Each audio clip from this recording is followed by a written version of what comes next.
Warami Midiga. Hello friends. Budjuri Na Junya Dharug Nurwa. Good to see you on Dharug country. Welcome to 11 stories from the River Dyarubbin's audio walk at Cattai National Park. Naya Giara Leanne. My name's Leanne. Naya Yurabarang G Dharug Burrabarongal Nurian. I belong to the Burrabarongal clan of the Dharug people. Bayadju, Gulbanga, Ganungang, Yura, Guragal, Yagu, Barabugu, Dharug, Yura. I pay respects to my elders past, present and emerging. Naya Warami, Nini, Dharug, Nuragu. I welcome you to Dharug country. Yanawiju, Manu Wiwa, Muru, Gual Yura. Walk with me in the footsteps of our ancestors. Narang, Dabua, Nularang Nai, Dyarubbin. Listen to the story of our Dyarubbin. The river is our ancestor, a living, breathing being, sung into existence from creation. The river holds our dreaming, creation stories and songlines, a sacred highway connecting us across countries and nations. Dyarubbin tells a shared creation story of Kurringy, Murray, Burra, the great eel. The river is our home, from Yarramundi and Marangnura, the camp on the sand at Richmond, to Bulganarang Hill Camp at Windsor, and Gara Mulamulu, place of falling stars at Lower Portland. Remember, Midiga, tread softly on this dreaming. We are strong here, we remain strong here, we will always be strong here. Aboriginal and Torres Strait Islander listeners are advised that this audio walk contains stories of historical violence and Aboriginal people now resting in the dreaming. Listen and enjoy the stories, but please do not reproduce them in any way. Thank you. Come, Yanma Danawi Budjuri Gumada. Walk with me in good spirit as we head over to the river's edge and listen to the stories of this place. In 2021 and 2022, major flooding caused erosion along some areas of the riverbank, which you may still see evidence of here in Cattai National Park. The network of rivers and streams that have combined to meet us here at Cattai begin with the headwaters of the Wollondilly River near Goulburn and flow 472 kilometres to the sea.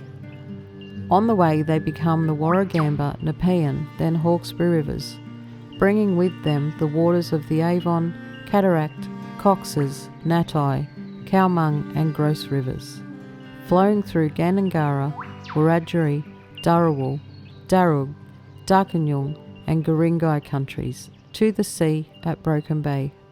The river system has been shaping and reshaping Nura country for over 200 million years. Here at Cattai, Dyarubbin has left her low floodplains and is re-entering sandstone country. We can see the sandstone gorge start to emerge if we look through the trees on the river's edge. Look out for the rock walls on the opposite bank. The higher rocks are to the right, downstream, with the lower rock walls evident beneath the landscaping to our left. Let's take a moment to look out over the river and the rocks before we start walking upstream to our left. Geologist and author of Wasteland Wilderness Wonderland, Gil Jones. If you're travelling downstream from Windsor, before you get to Cattai, you've no longer got flat alluvial banks, as you say, have at Windsor. Suddenly you see low cliffs of sandstone starting to appear along the edges of the river. Sandstone cliffs of progressively increasing height as you travel to Wiseman's Ferry. A river like the Hawkesbury, and we should talk about the Hawkesbury system, it is a very ancient river system. The bowing that created the Sydney Basin as much as 100 million years ago, with these gentle inward dips of the sandstone, was going on at the same time as the river was flowing. So what seems to be the impossible occurs, that at places the river goes from flat ground into a gorge. In the locations where it re-enters high ground, that high ground has been uplifted as the river was downcutting. And so the river has kept pace with the movements of the, in inverted commas, solid earth beneath.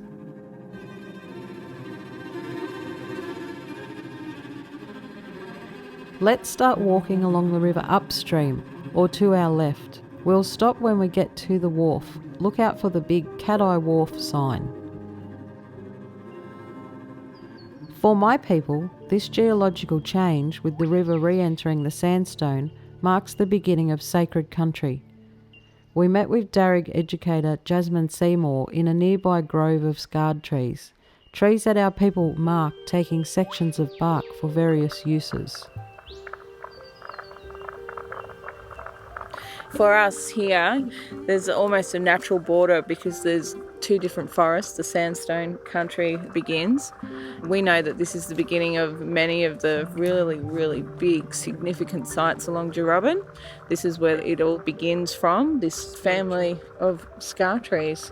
Just around the corner from here is the large eel engraving that we know was destroyed in the late 1930s. That was very similar to the one that remains up around Sackville.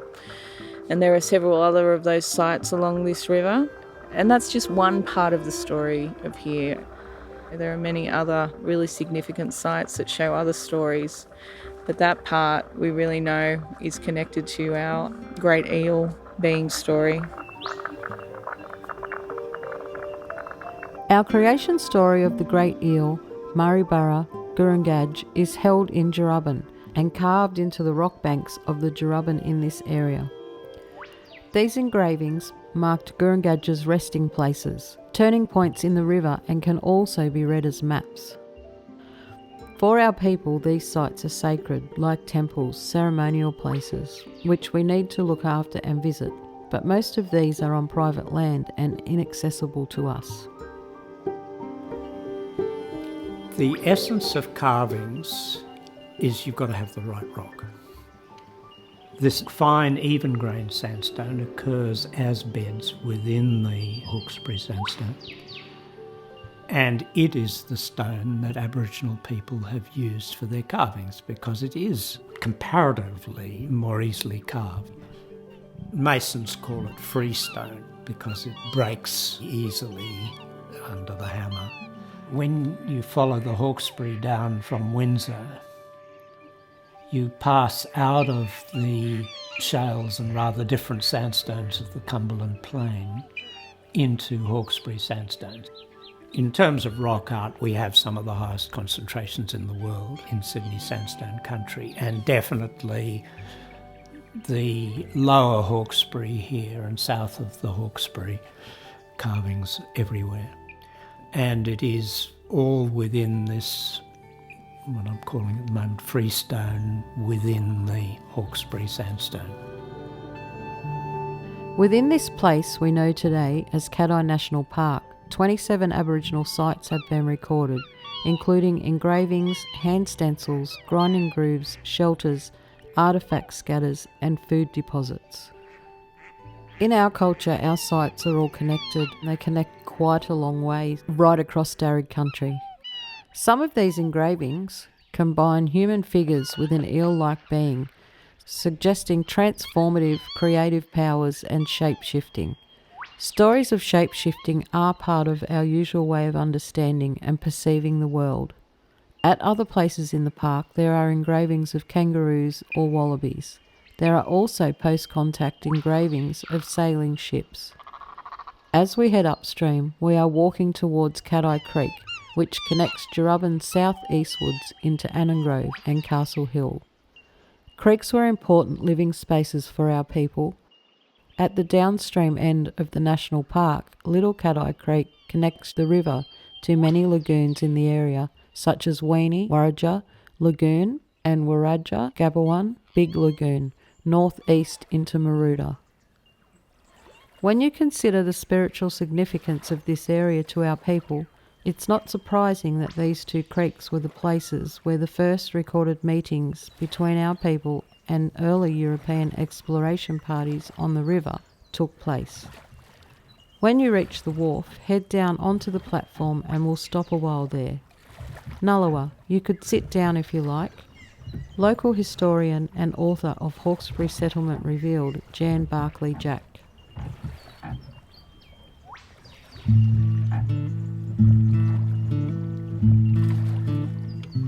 Philip and Hunter and other gentlemen and a couple of convicts came up the river in 1789. Both the Aboriginal people and the Europeans were curious about each other. The European party, of course, had Enlightenment values. They saw native peoples as a topic of interest. They had respect for intellectually learning about them, even though they didn't have respect for their culture as being equal to that of a European educated one like they were from. And it wasn't until Little Cattai Creek, quite a way up the river, that the first two confident Aboriginal people came down to meet them in the boats. When they first met these two tribal members, there was just patience and courtesy in trying to understand each other, and they did that through gifts. The gifts that the tribal members gave were really important to them. A ball of string made out of hair. All these are time-consuming things to make and therefore were very precious to them, and a spear, which Philip refused to accept because he knew they needed the spear for their existence. And in return, the Europeans gave them a hatchet and they'd shot a duck, and they gave them the duck. So there was real keenness in that first meeting, but that was all there was. Then they just rode on.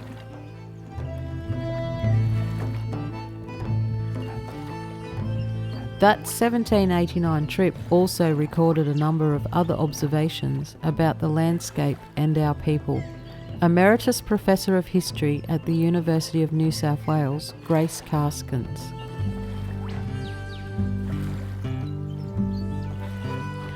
As they come up the river, they see the banks, the lowlands were all churned up. And they knew it was yams, and as we now know, the yams were the staple food of the Dharug people on the river.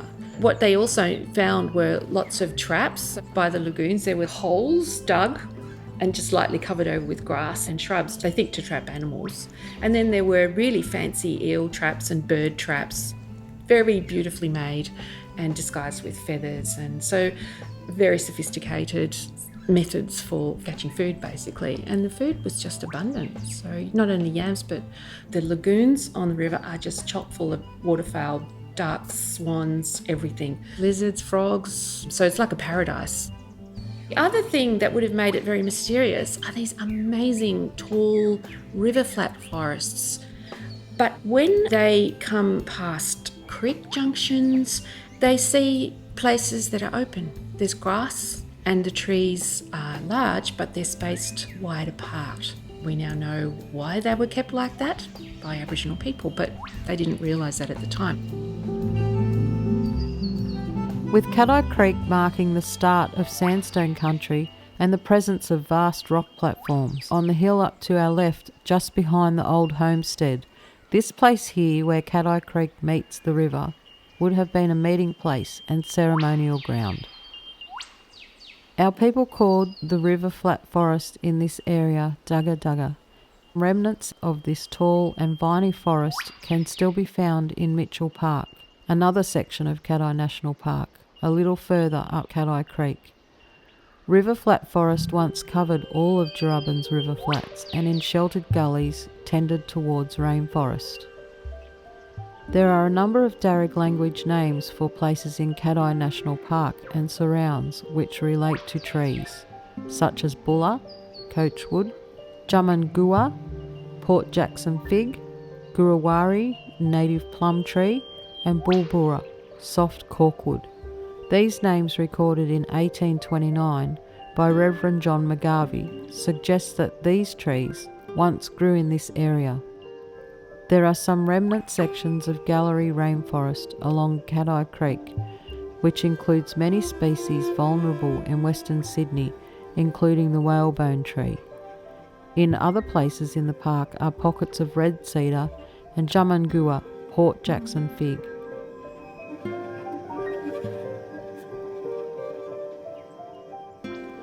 Let's leave the wharf and continue walking along the river towards the mouth of Cattai Creek. We will soon meet the road and walk along the riverside of the road until we reach the gate opposite the green building, which leads to a track down to the mouth of Cattai Creek. While Philip and Hunter made their way up Dyarubbin, renaming it the Hawkesbury River in 1789, Watkin Tench made the colonisers' first recorded expedition overland to the Nepean River, near today's Penrith. Accompanying Tench on that trip was Assistant Surgeon Thomas Arndell, who would be granted multiple acreages, including this place we now know as Cattai National Park. A few years later, in 1791, Philip made another expedition to the river, this time overland to Cattai Creek. There's about 40 people in the group marching across country from Parramatta, and they have with them as guides two coastal Aboriginal men, Colby and Balluderi. So Colby is a quite important leader. Balluderi is a younger man from Parramatta. The stream at this place is about 350 feet wide. The water pure and excellent to taste. The banks are about 20 feet high and covered with trees. The hindrances to walking by the riverside, which plagued and entangled us so much, seemed not heeded by our guides, and they wound through them with ease. But to us they were intolerably tiresome.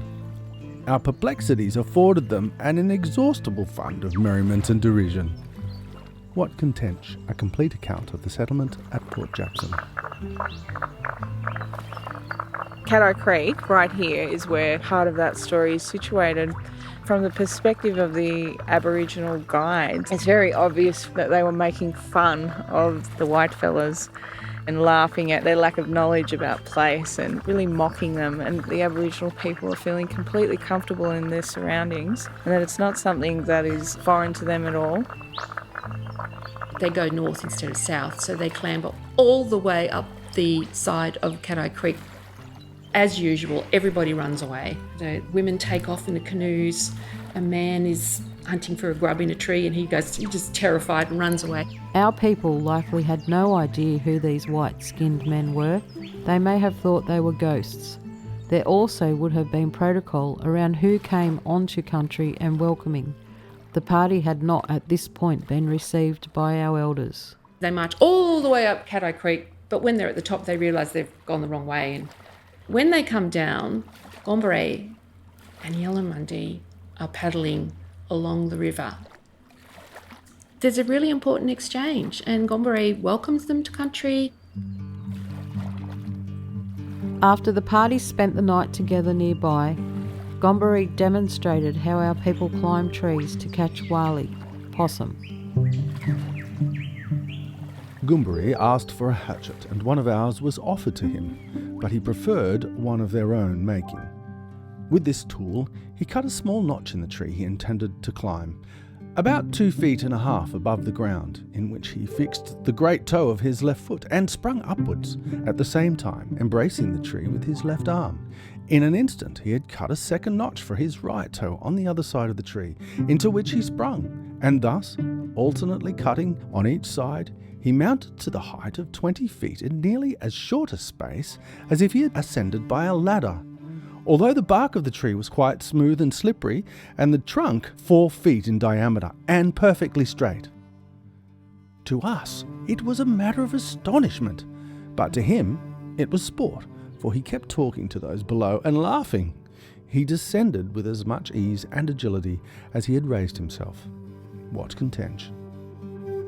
Climbing trees like this was a way to capture small creatures like wali, possums and woobin, gliders. When we reach the gate opposite the green building, we'll walk through the pedestrian entrance onto the grassy track that leads to Cattai Creek. If the track looks clear and safe, head down this track towards the creek, where we'll stop for a while. If you prefer to skip this grassy track, you could cross the road and wander up towards Caddie homestead. Then in 1794, things start to take a turn for what we would have to call an invasion. From an Aboriginal point of view, you can't describe it any other way. A band of about 20 people come from the earlier settlements on the east coast, and they go to what is now called Pit Town Bottoms, and they start clearing a bit, spread themselves along that reach, and start putting in wheat and corn. It soon became pretty obvious that you didn't have to work as hard on a farm on the river as you did in some of the other areas. Word got out in the community and more people. It was the first land rush, 400 within a few months. Can you imagine the impact on the local landscapes, the paths that you're using, your ceremonial sites? Everything would have been more and more disrupted. It's not only the taking of land, it's also because they broke all kinds of moral laws. They stole women and raped them. They stole Aboriginal children, mostly babies and toddlers. Some settlers share their corn with Aboriginal people. They don't want to get speared. They don't want their house to get burnt down. Other people shoot at them.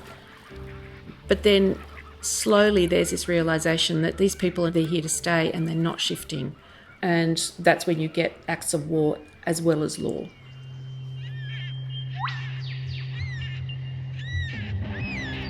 Dharug and Darkinjung warriors strategically raided the colonisers' most outlying farms. In early 1795, one of those fringe farms, just upstream from Cattai Creek on Canning Reach, was raided, and farmer Thomas Webb subsequently speared. Joseph Wilson and his worker William Thorpe were also killed on Canning Reach in May 1795.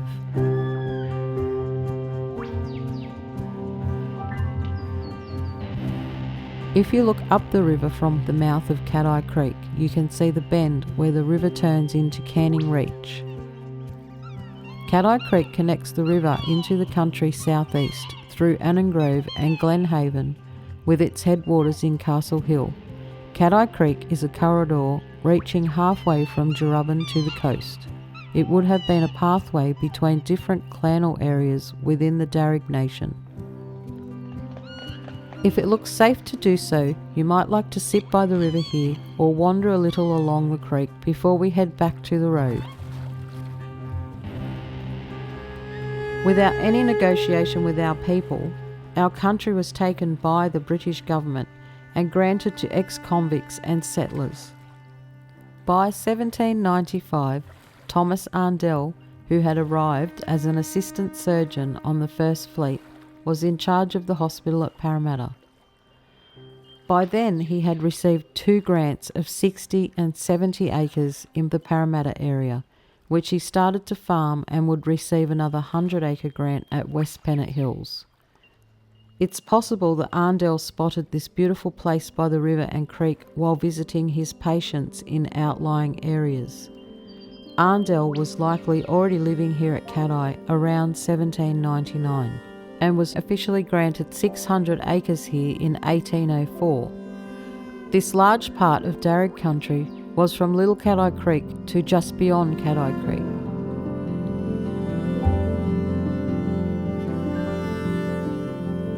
This area is now known as Cattai. Cattai National Park is named after Caddie. That was the name that the local magistrate and surgeon Thomas Arndell gave this farm here. But Caddie or Cattai is not a local word. Caddie is actually a word that comes from coastal Sydney.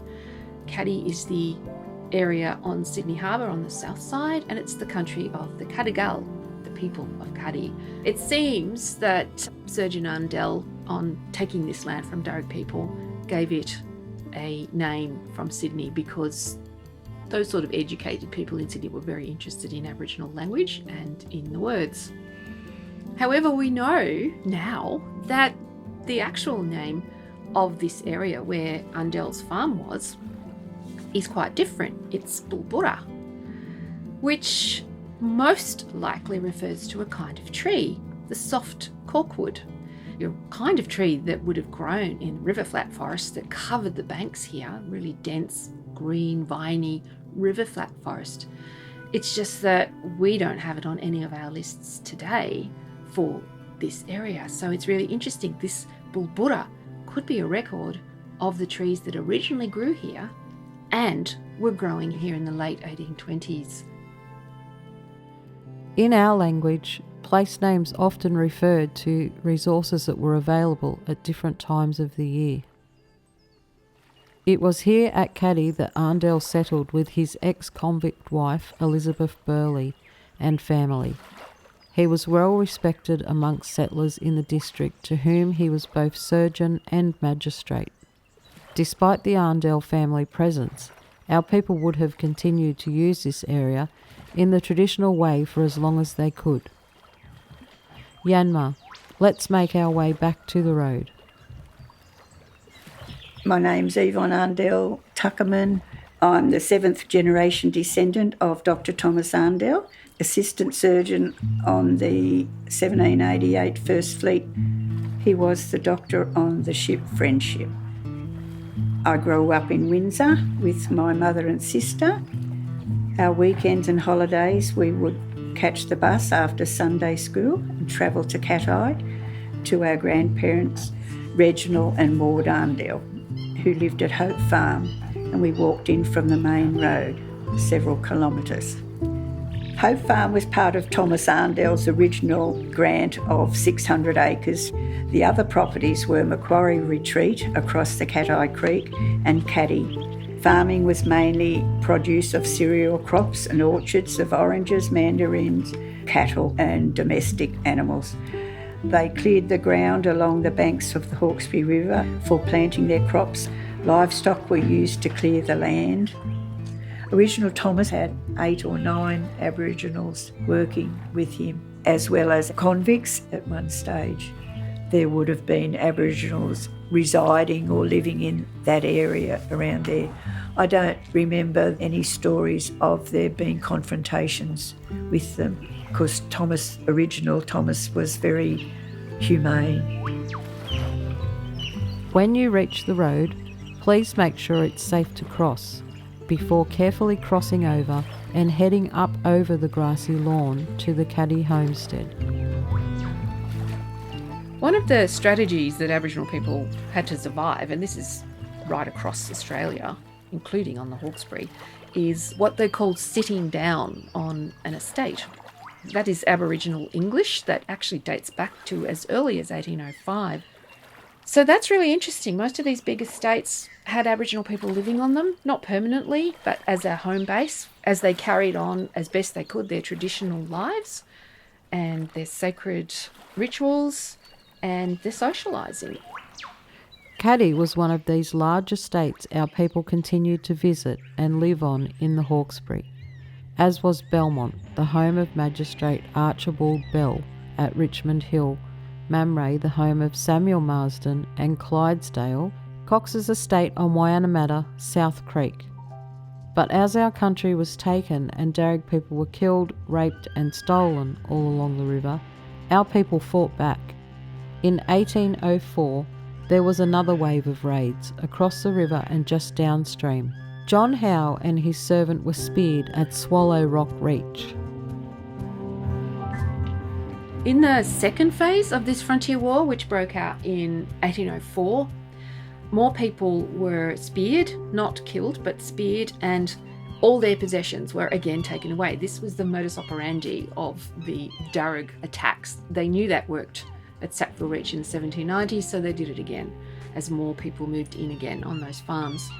There were killings when the military marched out again and summarily shot 2 elders around Windsor.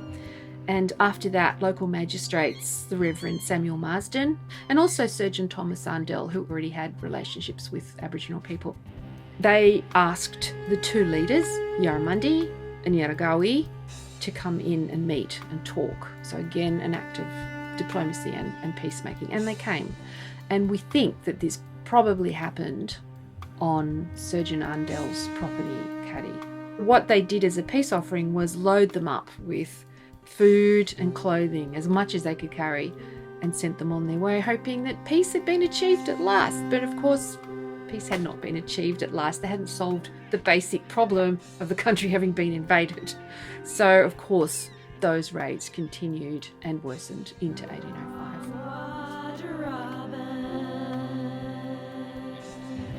Around December 1804, 3 Dharug leaders travelled into Sydney to meet with Governor King and explained that this fighting would continue until our people were able to access the river, our food and resources, without being shot upon. They asked that no more land be granted downstream, to which King agreed, but within 2 years King had returned to England and subsequent governors ignored our leaders' request.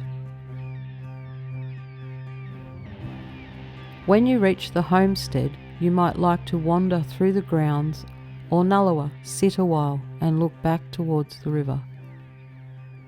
The house, Caddie Homestead, dates back to the 1820s. It was Thomas Arndell's second house, though he did not live to see it completed. It's built of sandstock bricks, made here by convicts, with cedar interiors. The house and precinct are classified by the National Trust and the Australian Heritage Commission. The back of the house was extended in 1939 by architect Bruce DeLitt, perhaps most well known for his design of the Anzac Memorial in Sydney's Hyde Park. The house and farm were held and worked by the oldest son of each succeeding generation until the property was sold to National Parks in 1981. It's occasionally open on weekends for visitors. The inherited wealth from the sale of properties such as this has been taken from Dharug people. These properties and inherited wealth is something that is still out of reach for many Dharug people and many Aboriginal people today. In 1804, Governor King also declared a number of commons in the area for small landholders to graze their stock above the river level and to retreat to in times of flood. Nelson or Pittown Common was over 2,000 hectares and stretched from Arndell's farm on the other side of Cattai Creek out to the present-day Windsor Road. Arndell was one of 3 appointed trustees of the Common. About 2.5 kilometres up Cattai Creek is Mitchell Park, a satellite section of Cattai National Park. Mitchell Park was part of Pittown Common until it was set aside as a reserve in 1958. It retains much of its original vegetation, including 10 different vegetation communities. McGarvey recorded our people's name for the Pittown Common as Murramudda, or place with tracks. The common likely had many tracks passing through it, some of which would have been Dharug pathways. The commons were places our people continued to live on traditionally until the 1890s, when they began to be divided and sold.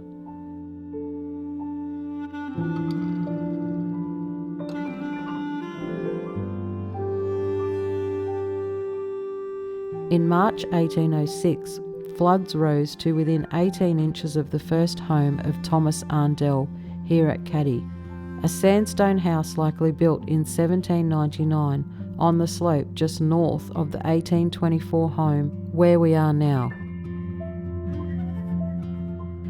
Following the 1806 flood, Arndell organised flood relief for local residents and undertook a survey on what crops had survived the deluge and how much grain Hawkesbury farmers could still supply to Sydney. Around this time, Arndell also commenced construction of the Hope Farm Mill and Granary. Hope Farm was the downstream part of Caddie. The circular stone windmill was built on the highest point, about 31 metres above sea level. A circular pile of rubble is all that remains of the windmill now, with one section standing to about 4 metres, thought to be the oldest industrial building remaining in Australia. It must have had quite an impact at the time, as our people even had a name for it, Jar Yili, which means eat dry stuff or that one. The mill was built on the highest point, they call it high up north, from sandstone gathered from surrounding area by the convicts as well as Aboriginals. The mill was used to grind the family crop of maize instead of household grinding that they did. Alongside the riverbank, a track was made down to the riverside and there was a sandstone wall built down there, and the convicts used to carry the crop down to sailing boats, and they used to pull up alongside. There was a little tiny wharf ledged there, and then they load it up and take it either up to Windsor or round to Broken Bay, round down to Sydney. My sister and I, we did go down one side of the embankment there, and we did find they're all covered over now with moss and growth and everything else. It'll all be under the water now. Across the river from the mill was Ebenezer Church. Ted Brill is a local historian and former principal of Ebenezer Public School. There are 8 families who, back in England, decided to migrate together. 2 of those were Scots, Turnbull and Mean. A group from the Northumberland area near the Scottish border, the Halls, the Davisons and the Johnsons. But all those families were living and working in London when they made up their mind to migrate to New South Wales. They came out in 1802 on the one ship, the Coromandel, and they moved out here at the beginning of 1803. They were each given 100 acres of land. Imagine living on this riverbank in tents, tent huts while they built a home. You're cooking outside, you've got children. Those early years wouldn't have been easy. They were allowed to draw from government stores, but they survived that. They built their homes, originally too close to the river. They were flooded and destroyed. Each time, after each flood, they'd build further up the hill. And as they settled here, 7 other families settled also. So they got 15 families. And Thomas Arndell across the river was here already. And he was highly regarded as a magistrate. He's a very strong supporter of the small settler. There's a lot of uncertainty in the colony, so these people formed this Portland Head Society, and that was at a meeting in September 1808 in Arndell's home. At that meeting they pledged themselves to building the church and starting a school. And each family pledged £10 towards the building of the church. That's through that Scottish influence, because the Scots were very strong on education. And you look at the early ministers who came out, they had MAs. They wanted their children educated, so they started their own school. Our people also had a name for the school, Warragia. We think this probably meant standing up straight. The name Warragia was recorded by Reverend McGarvey in 1829. He made at least 8 trips along the river, writing down Dharug names for 178 places, given to him by Dharug guides. McGarvey lived just up the river at Pitttown, ran the Pitttown punt and ministered at Ebenezer and Pitttown at this time. Families along the river would use rowboats to travel to Ebenezer Church. The ministry, they come up from Parramatta. They travel to Hope Farm in Little Horse and Sulky, and then they'd get in the boats and they'd row over to the beach on the other side of the banks and then attend up to the church. Remember grandfather telling me that they used to come to their place at Hope Farm and cross the river because it was the closest to it. They used to have a little track through the orchard down to the river. Funeral processions were conducted on the river, and the boats had muffled oars, and they landed on the shore below the church and then carried the coffin up to the church to have the services. Just upstream on Canning Reach was where boat builder John Grono lived. On both sides of the river, he built large ocean-going sealing and whaling ships, including the Australian, which was 30 metres long, 8 metres wide and weighed 270 tonnes. Grono built at least 12 ships between 1804 and 1833, using local timbers, blue gum, blackbutt, ironbark and apple tree from Cattai Creek, Colo River and Pitttown Bottoms. Grono was also one of the settlers who built the Ebenezer Church. On 2 of his trips along the river, when passing Grono's property, McGarvey noted his Dharug guides told him Burrungbara was nearby. We think this means Eel Cave. Rock shelters were only found in sandstone country, so it is no surprise that Burrungbara appears here at Cattai, where sandstone country begins along Dyarubbin. Jasmine Seymour is a Dharug educator, writer and artist, descendant of Yarramundi's daughter Maria Locke, whose granddaughter Hannah Locke's family lived in the Cattai Moralia area. The Hawkesbury was built on the backs of Aboriginal people because all of the Hawkesbury Aboriginal women were married into settler families. Most people out here know there's an Aboriginal person somewhere in their history, but they don't talk about it because you've not been allowed to be proud of your Aboriginal history out here because it is so widely celebrated, this young colony and the settlers and their achievements. And so that has been a heavy burden for the people who are descended from the Dharug out here because they haven't been allowed to speak and they haven't been allowed to celebrate. Some of the big policies that the government enforced began in Sydney, the Taking the Children, the Native Institute. That act still has really serious ramifications for the people here who have been silenced. My uncle is still really scared of talking about being an Aboriginal person because he feels that fear still, and he's 94 years old. The way that culture has been continued for us is through our grandmothers. I grew up in Moralia with my grandmother out there on her farm where most of her family still live today. When I was little, my grandmother taught us how to dig up these pencil yams, which are known as a native carrot, a bush carrot, and they're very prolific all along Cattai Creek and the Hawkesbury. The stories of her mother using bracken fern as an antihistamine on insect bites and eating warrigal greens just out the back that grew everywhere when there was nothing green on the table. And definitely the connection to country.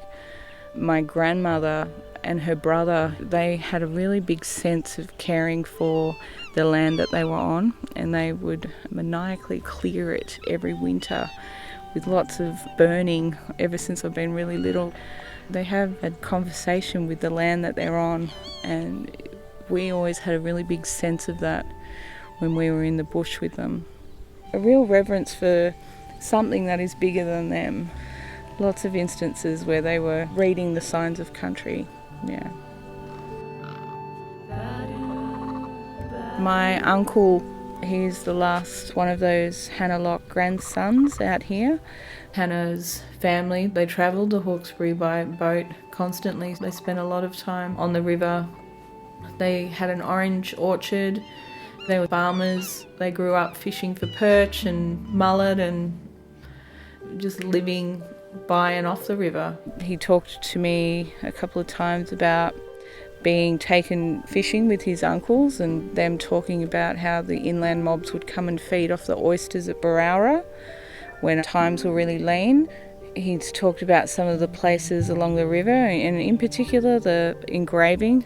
When he was a boy, whoever was living there in the 40s at Cattai National Park tracked it over deliberately, an enormous eel engraving next to the house to destroy it, so Aboriginal people had no ties to the place.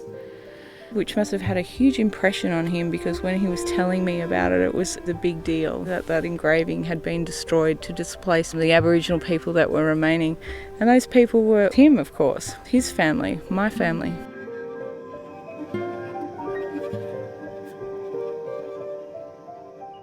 Here at the house, we're on top of the rising sandstone plateau. On the road back out to the park's entrance, there are several vast rock platforms beside the road. On these platforms, there are clusters of grinding grooves around shallow pools. Grinding grooves were used to sharpen mogo, stone axes. Longer grooves indicate the sharpening of guni, the strong wooden sticks our women use to dig for yams. These grooves show the presence of our people here, being at the start of the sandstone country and close to the river and the creek, would have made these platforms likely ceremonial sites rich with engravings. Sadly, some of these have been destroyed, others perhaps buried. A few significant engravings remain which are not revealed for their protection. These sites are sacred. Our people would have visited regularly, conducted ceremony and kept them clear and clean like a temple or a church. Before we leave the house, across the other side of Cattai Creek was the Arndell property known as Macquarie Retreat. Macquarie Retreat is not part of Cattai National Park. Yvonne Arndell Tuckerman. Caddie Creek runs in between Cattai Park and Macquarie Retreat. Caddie and Macquarie had large farms and the families helped one another. These two properties were connected by a wooden suspension bridge, very rickety one. In 1930 it was demolished. Macquarie Retreat was believed to be named after Lachlan Macquarie. He used to stay with the family for several days as a retreat from the struggles of governing the settlement.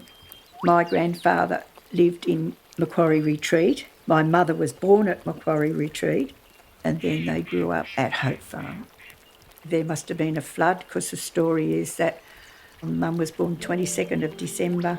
Pa couldn't get into Windsor to register her birth and she was registered 1921. Mum said when they were at Macquarie Retreat, there were Aboriginals helping on the farm when she was a girl.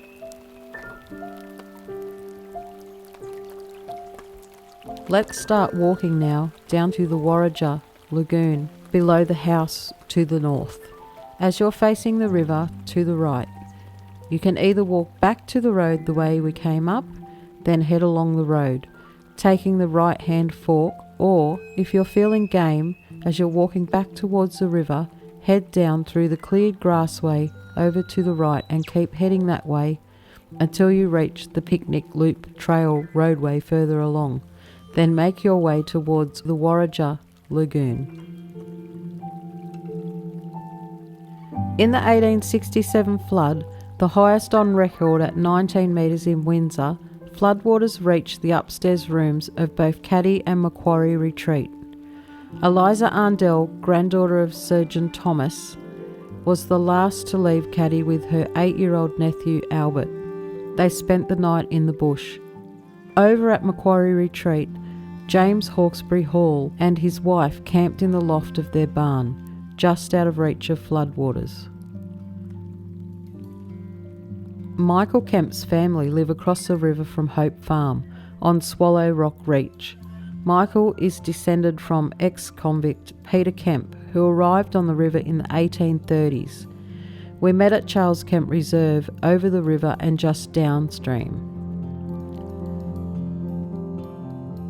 So my great-grandfather, he got a lease there, Hope Farm. There were 100 acres and planted all the citrus and farmed it for about 40 years, I think, because Arndell is actually my 6 times great-grandfather. My grandfather, Charles Kemp, would walk from the house just on Tazana Road, down past the church, put his lunch on his head and swim across the river to work on the farm. I've got a photo of my great-grandfather with his daughters in a boat rowing them across to Hope Farm. Directly opposite Swallow Rock, that whole point is Hope Farm. Grandpa and his father planted the first trees just up the road here in the 1890s, citrus trees. And the Aborigines that lived down here that worked in the winery also worked for Grandpa. There was all little humpies all along the side of the road here. Mum remembers them moving in the 60s, they were still there. So they lived here and worked in Tazana. They lived on the Cumberland Reach Reserve, and they also worked in our orchard. But all the engravings that are around here. Across the road here, there's a full-size warrior with a spear and shield on private property. I remember all engravings on these big rocks up over here, and I can't see any now, but my father in the 1920s, I remember coming up to the top of the cliffs and there'd be 3 or 4 groups of Aborigines sitting in circles. And he remembers all engravings and tools and everything up there, and caves around here with hand paintings. And Mum got married in 1956. She come for a wander over into the reserve. Right down near the river, there's a nice rainforesty spot, and sitting on this big rock is the blackest man she'd ever seen, and scared her, but he just said hello. And Mum was from the eastern suburbs, so yeah, she got a real shock. So that's 1956, and they were still using this reserve over here. So I was always fascinated by that story.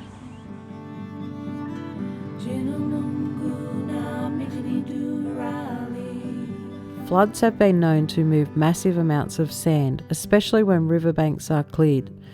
Commercial sand extraction has taken place here near the junction of Cattai Creek and Dyarubbin, as well as downstream along the foreshores of Hope Farm. Hope Farm Cottage was originally a slab and bark and shingle roof. The original home was destroyed during the 1867 flood. Grandfather had a large orchard which stretched along the riverbank to an area across from Ebenezer Church. Well, we used to go and play in the orchard.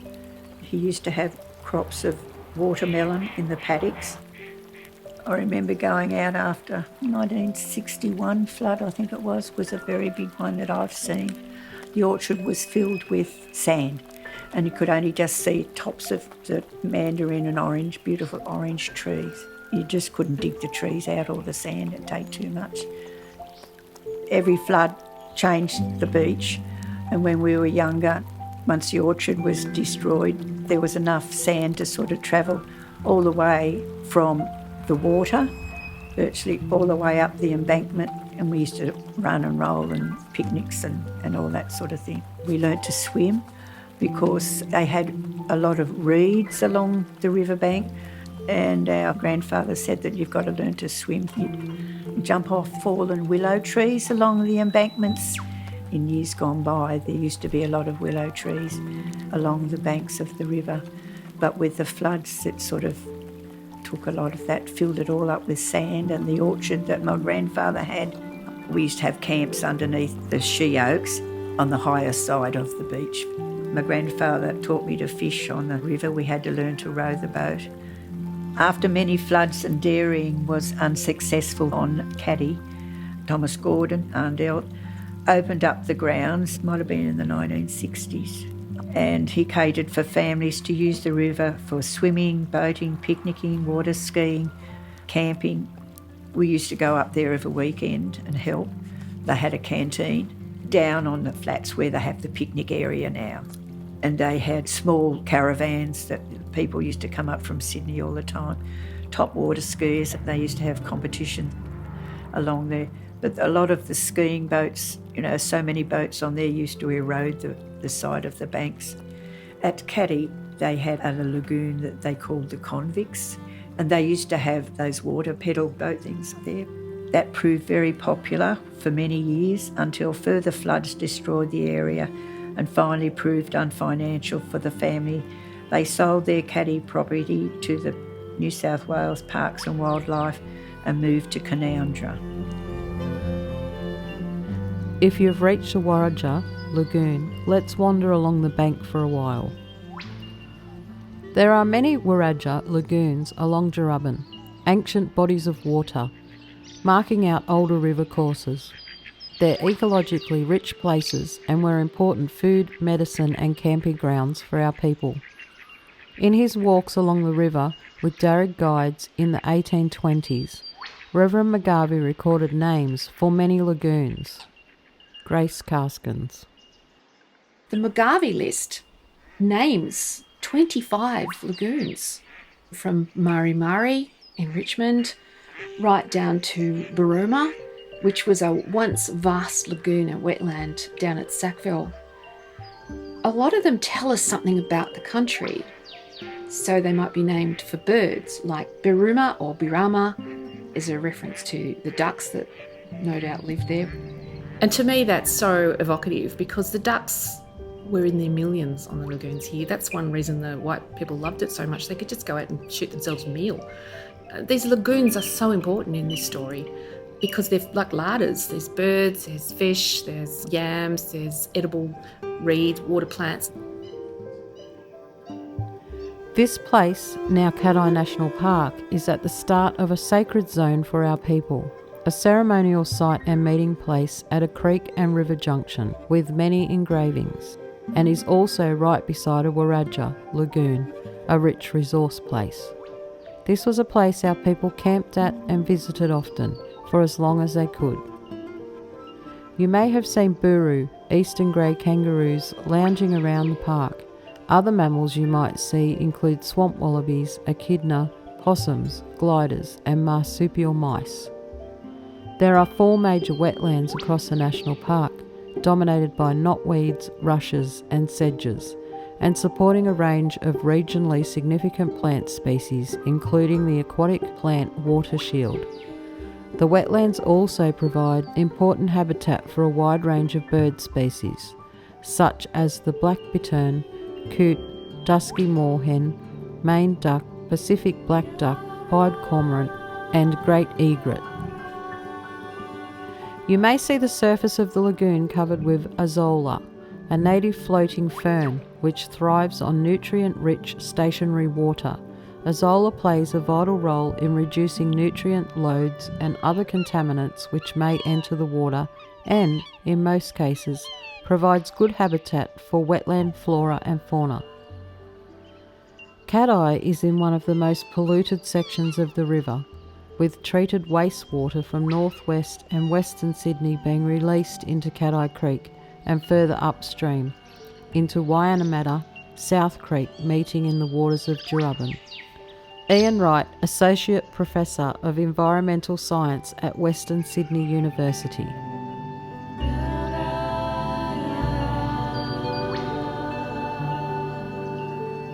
The big source of contamination in an urban waterway is sewage.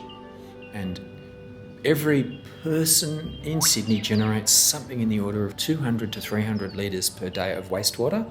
That is from the toilet, bathroom, laundry, washing machine. Multiply that by 5 million people and you've got gargantuan volumes of sewage. The Hawkesbury Nepean water quality changes forever below Windsor, where you have South Creek coming in. It has diabolical water quality. I regard it as one of the most organically polluted waterways of its size in Australia.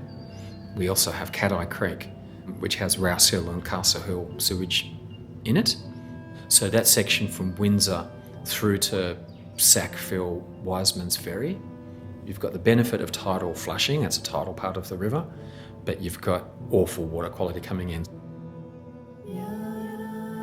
Increased levels of nutrients such as nitrogen and phosphorus in the river from treated sewerage promotes the growth of aquatic plant life and tends to favour weeds. The late Ted Brooks, former Hawkesbury City Councillor and a descendant of local boat builder John Grono, was involved with the Hawkesbury River County Council, formed in 1948 to control and eradicate declared noxious weeds in the catchment. The Hawkesbury River County Council, they were involved in doing away with all the weeds along the river and creeks and everywhere.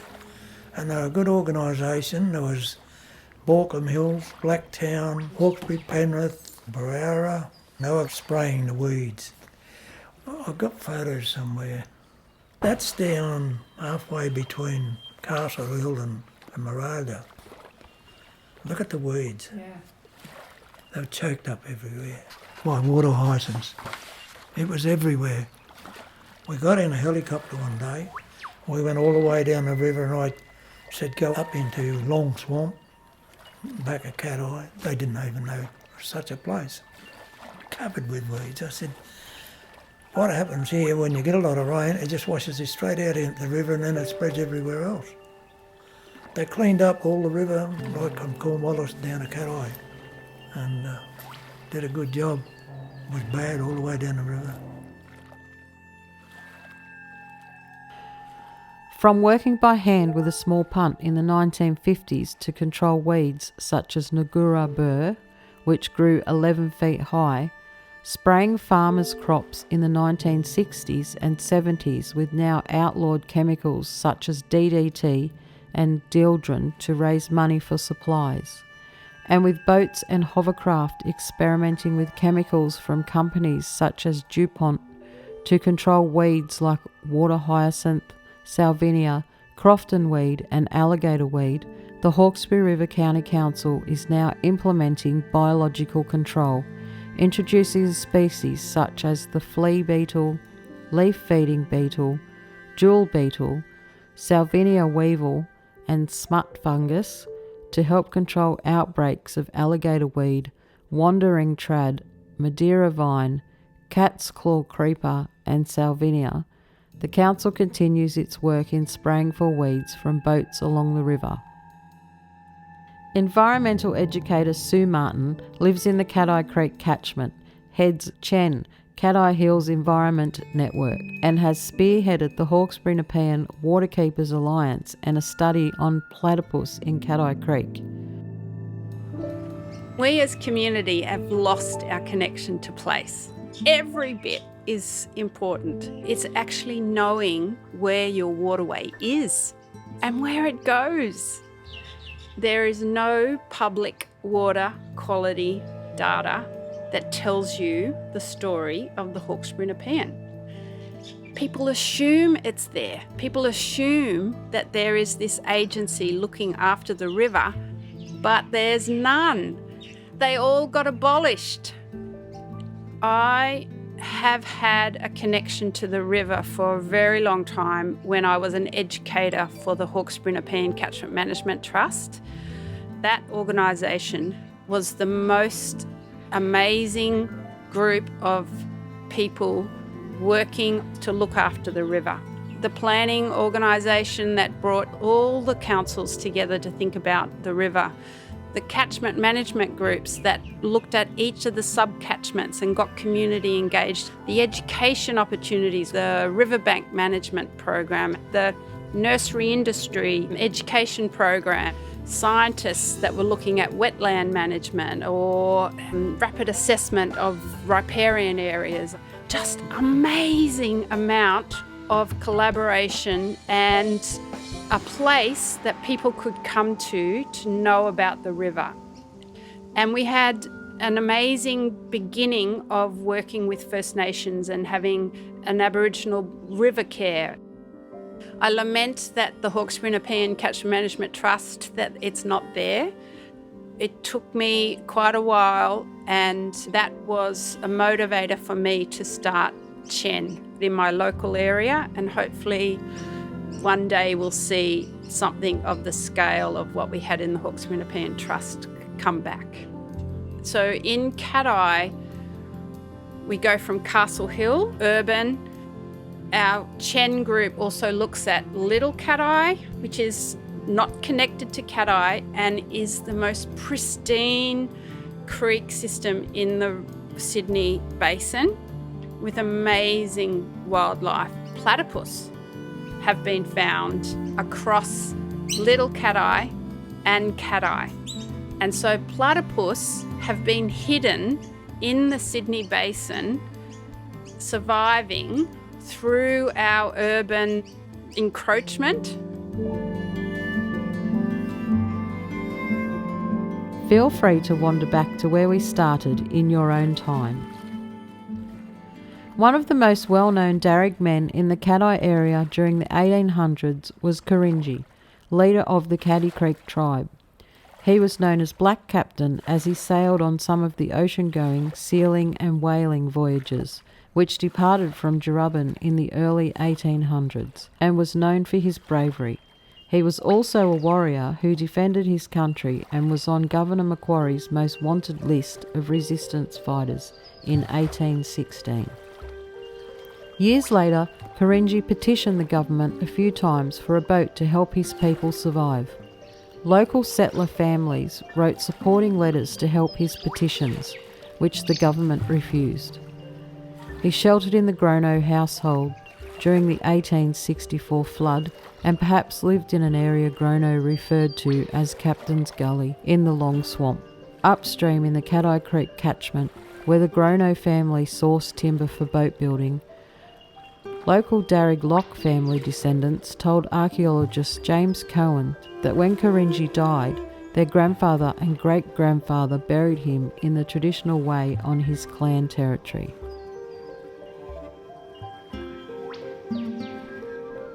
Dr. Michelle Ryan is a lecturer in ecology and environmental science at Western Sydney University and in 2022 was appointed the Hawkesbury Nepean Waterkeeper. Being an aquatic scientist, you're really studying both the land and the water. everything we do on land ends up in the water. And people often don't make that connection.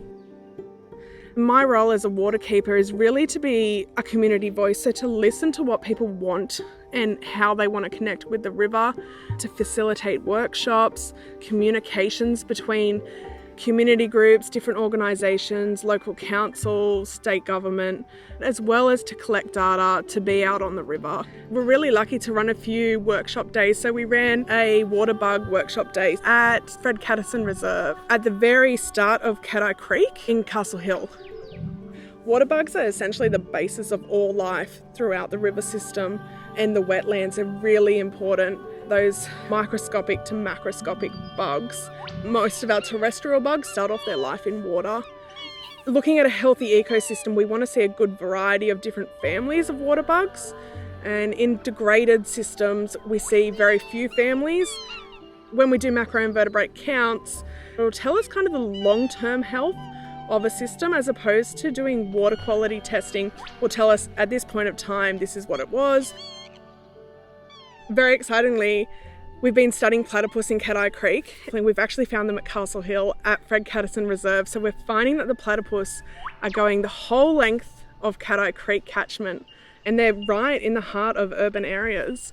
Doing this water bug assessment there's good habitat for platypus there, and there's lots of food for platypus. 2 sewage treatment plants discharged there, and we had platypus positive at the sewage treatment plant at Castle Hill, at that creek where they discharge. There's lots of farms that remove water from Cattai Creek. So people funnel creeks into their dams for their livestock. The discharge of treated sewage effluent. There's constant water, there's constant food source. We've had different creeks positive and negative at different times. So it's really showing us that the platypus are moving around that catchment using different areas at different times. We return to where we started with Dharug educators Rhiannon Wright, Jasmine Seymour and Erin Wilkins in a nearby grove of scarred trees. And there's lots of native food in here too. Over there there's native raspberry, heaps of warrigal greens, yeah. It would have been an area where there would have been heaps of food, eels and perch and mullets, particularly this time of year. As Erin said, the mullet run is happening. Snakes, goannas. There would have been a lot of food here. The mullet run is when everybody packs up and heads because the mullets are migrating or moving. So normally the first winds of April indicate the mullet are starting to run. Saturday or Sunday we had the first winds, and when we were down on the river on Monday, Jasmine was watching the mullets as they were moving. And we found a fish engraving up there. That makes a lot of sense. We hope you've enjoyed 11 stories from the River Dyarubbin's Cattai Audio Walk. For more information, please see Hawkesbury Regional Museum's website. There are 10 other audio walks along Dyarubbin you can listen to. Naba Wunya, see you soon. Remember, Miriga, tread softly on this dreaming. This country is alive with the Gumara, spirit of our Wurrungad ancestors. We are strong here, we remain strong here, we will always be strong here.